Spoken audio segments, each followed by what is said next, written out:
আমার নবী রহমাতুল্লিল আলামিনের বিবি আমাদের আম্মা জান মা আয়েশা সিদ্দিকা রাদিয়াল্লাহু তাআলা আনহা একবার আমার নবী রহমাতুল্লিল আলামিনকে প্রশ্ন করলেন, ইয়া রাসূলুল্লাহ নারল জিহাদ আফদালুল আমাল, ইয়া রাসূলুল্লাহ সাল্লাল্লাহু আলাইহি ওয়াসাল্লাম, আপনি কি মনে করেন সর্বোত্তম আমল হচ্ছে জিহাদ করা?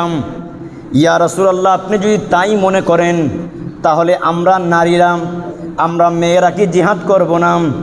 আমার নবী বললেন, না, তোমরা জিহাদ করবে না। ইয়া রাসূলুল্লাহ, আমরা যদি জিহাদ না করি তাহলে সর্বোত্তম আমল আমরা পাবো কিভাবে? আমার নবী রহমাতুল্লিল আলামিন উত্তর দিলেন, তোমাদের জন্য জিহাদ নেই, ওয়ালাকিন্নাম আফদালুল জিহাদি হাজ্জুল মাবরুর। মা আয়েশা সিদ্দিকাকে আমার নবী উত্তর দিলেন, তোমাদের জন্য জিহাদ নয়, বরং তোমরা হজ আদা করো। হজ আদায় করবার মাধ্যমে আমার আল্লাহ তোমাদেরকে জিহাদের সওয়াব দান করবেন।